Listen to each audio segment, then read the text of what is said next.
was a discussion regarding the mid-year check-in process, our CIO meetings.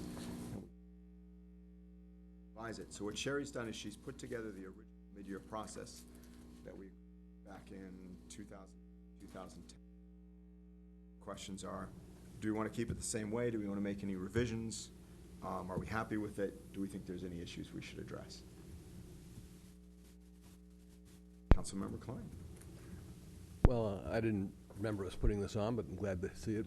Councilmember Klein, you were the one who wanted it on. Well, no, no, I did. I didn't remember we took a formal action then, because I'm concerned that instead of a check-in, it's become a second evaluation. Yeah, you've said that a number of times. You have said that I'm consistent. All right, just to refresh everybody's recollection. Now that I remember it, yes. Okay, maybe I'm the only one who feels that way. Well, let me say what I think. So, if I may. There are some instances where I think it's extremely important that we do it, and some where it's not as important. And it's difficult to know, are we going to do this selectively or do all four? And I think that's the issue for me. Nancy? Well, I agree with Larry. I think that this has gotten a little bit too nibbly into goals and things that really are for the annual review, and I don't know how to kind of tone it back into just sort of that light touch of check-in instead of a deep, introspective, kind of conversation that we end up having. So I think several things. I think, first of all, that it has gotten a little bigger than I think we anticipated, and I would support scaling it back a little bit. But I think it's very important, but I think what it should be used to is to make sure that the CAO is on track to complete their goals. For instance, if we have the mid-year check-in, I probably can't say it, and there's one that we talked about, closed session, if that wasn't happened, that we might want to say, why has that not happened? So I think that there's several ways we could do this. We could basically just bring the CAO in and not get comments from council members. Just have them come in, address where they are in the goals, and have council members ask questions. We could do what Sherry currently does, which is interview each council member, get questions. If it doesn't get more than 3 people mentioning it, it's not an issue that should be raised. I think that's a tougher route, frankly. So I'm open to how you would want to change it. Or obviously, if you wanted to eliminate it, I wouldn't advocate for that. I think it's worthwhile. Nancy? I'm going to ask a simple, basic question. What is this for? To keep the CAO on track and to have some time with us outside of the eyes of everybody else to kind of have that rigor of how are we doing with our goals? What do you need from us? What can I get from you? That kind of thing. Is that what this is about? Or is this to retweak something that might have gotten off balance or an emerging issue that came in that we might want to start to filter into a new process? So sure.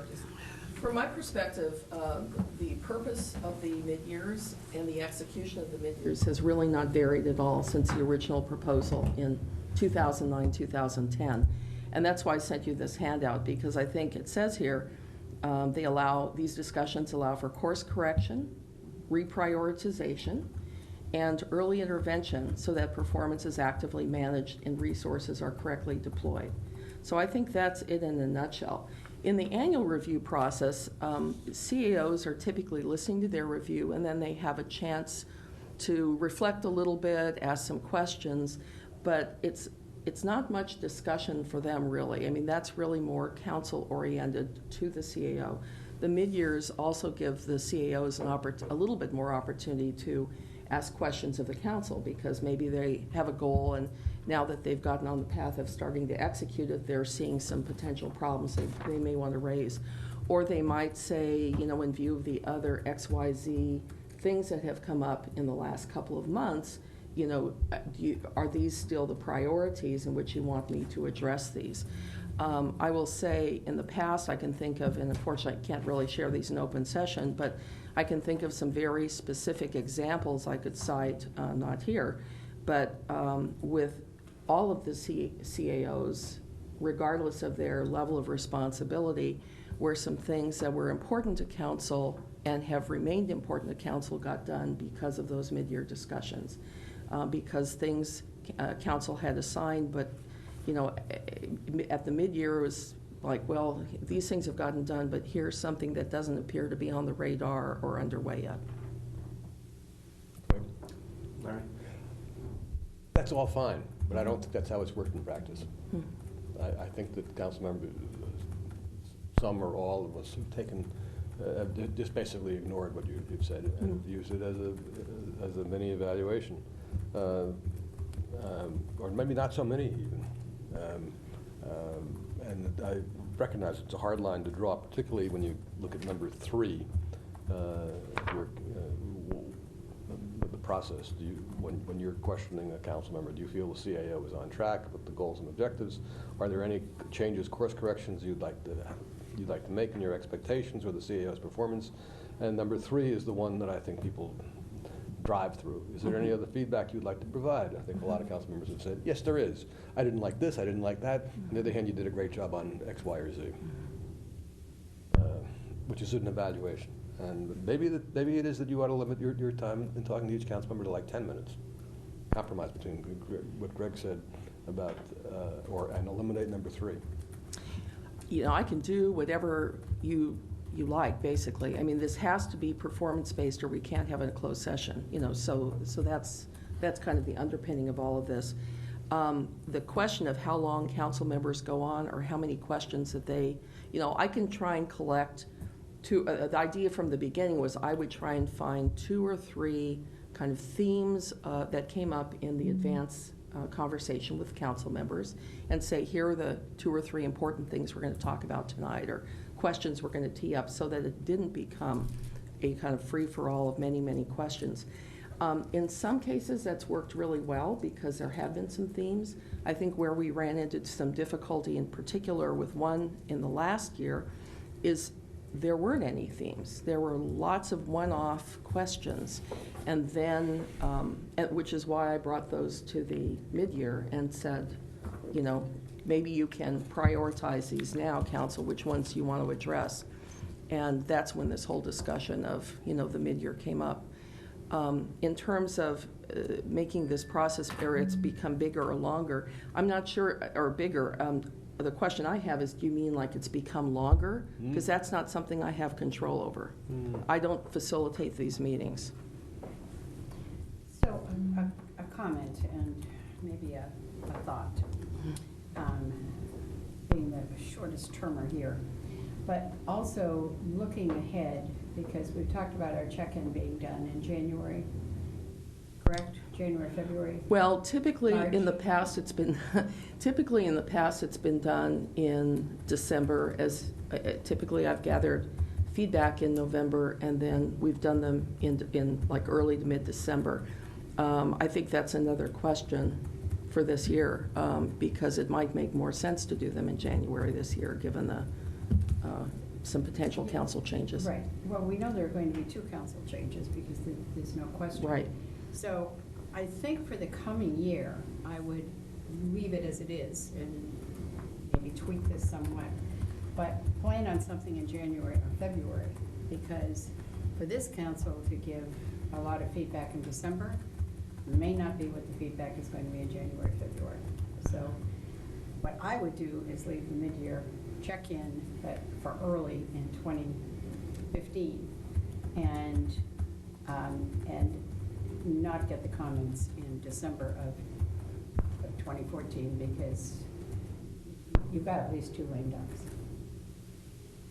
So I guess where I would come out is I actually would change it dramatically. I would Would or wouldn't? I would obviously keep it. I'd have it in January. And I would say it's a time for the CAO to come in and check in with council, and that we don't go and collect comments. We don't do all that. We have the CAO come and talk about where they are and what vision they have and where they think the city's going and how they've dealt with their goals and any emerging issues that they think maybe we should pick up on at that point. And I think council members then have an opportunity to talk to the CAO in front of everyone. And then if necessary, we could even take votes at that point if there was disagreement. That is a real check-in now. That's Right. a check-in. Well, No, that's what I think we should do. That's not a full evaluation. Well, I'm doing away with Sherry's evaluation of calling each council member and writing up comments and doing that. I think that leads to what Larry's concern is. And I think I think that would be the best. I think especially with new council members coming on, you then have to bring everyone into what the current goals are and where we are, and if people don't agree, then they don't agree, but they get to hear from the CAO. Yeah, I would support that. I think that I would like to see the CAOs use it, have them exercise the use of it more than us. Correct. And so that they actually keep us focused to the goals that we set out together as a body and do the check-in and to see if there's clarity or course correction, or if there's something that's emerging that they would like us to consider as a body. And I think that it should be driven by the CAO more than us. But I would like to hear your thinking on that too. What would we miss if?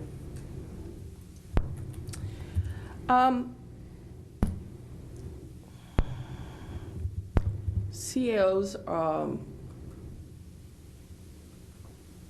I'm just thinking, CAOs don't always necessarily bring up what they haven't done yet. And so I'm just thinking maybe to make sure that that process works as well as it could, maybe the CAOs get that goal set sent to them again, maybe like a month in advance of that meeting, so that they can be very clear and review their progress, and that council gets that same goal set, so that you know, you're reminded very clearly of what the expectation was at the annual process. And then it's a matter of whoever's facilitating that meeting to figure out how to call on people and how, you know, when to rein it in if the questions go on and on and on. Question. You all set this up, maybe, how many years ago? 3 years ago, 4 years ago? 2009, 2010. So- 2010. So 5 years ago. Mhm. So, and in that length of time, has this worked well, or is it on here because you don't think it's worked well? I think it should be tweaked, and I think Nancy feels that way, I think Larry feels Yeah, that way. that's why we brought it up. Then try tweaking it. Yeah. See if that works, and if it doesn't, and if you get a new group and they're looking for something totally different, you'll have to change it then. I don't think we're going to, I don't think Rome is going to burn as a result of this. So, I guess one of the questions is, I guess I foresaw it, is that we actually bring the CAO in immediately, instead of having this long, drawn-out discussion among council members, and we hear from the CAO. What do you mean? We have, actually. Or is that how we do it? Yeah, I mean, typically what we've done is meet for like 2, 3, 4 minutes, Right. just said, you know, anything, check in with council, anything late breaking that we need to talk about, but we do bring them in almost immediately. All right, well, I agree with Nancy. I don't know if Nancy made a motion or not, but, Yes, I did. okay. And did you have a second? I'll second it. So Okay, said I we think got it all it's- for it. Yeah, and as I understand it, and then I would accept Sherry's sort of modification that this be driven by the CAO, but that the CAO bring with himself or herself the list of goals that have been adopted in the annual evaluation, and be prepared to speak to the progress with respect to each of the goals and objectives. We also get a list of the goals. Oh, sure, yeah. But no interview. Right. Instead of prepared to speak, I actually think the CAO should speak. Yes, yeah, yeah, that's what I I think yeah, it would be yeah. good if they knew that their job was to come in and speak to each goal, basically, and then open it up or give their vision or whatever they want. Yeah, they can to speak. each goal. Then make that clear, because I think what Sherry said that gave me pause was, most people aren't going to come and say, oh, by the way, I didn't get to blah, blah, I didn't, oh, gosh, was that on my list? So I think that would be, and it would be good, and I think you've done this before, that everyone's got a list of what people had indicated they would do. All right. Any further discussion? Is that clear enough? I think so, yeah. If there is something that has erupted, this last year with the mental health and I can't remember where that fell, but would we allow colleagues to give Sherry a call or try to promote something on the agenda? Or do we want to keep it this simple? I think we want to keep it this simple. If people want to talk about it in closed session as a performance issue, they can. You can always bring up New issues. new issues. I just wanted to cover that, so I'm fine with that too. just go to to the get full those council on goals this? done. And I think it goes on consent, right? Yeah, unanimous. Right. Goes on consent. So we're gonna have to make up a staff report. Not gonna be, just gonna be 2 paragraphs. 2 or 3 paragraphs, I agree. Okay, all in favor? Aye. Aye. Aye. Okay, thank you very much. And now we retire into closed session 2 with our conference with labor negotiators, city designated representatives, Councilmember Sharf, Sherry Lund, unrepresented council appointed officer, city manager, city attorney, city auditor, city clerk, authorities, government code section 54957.6A.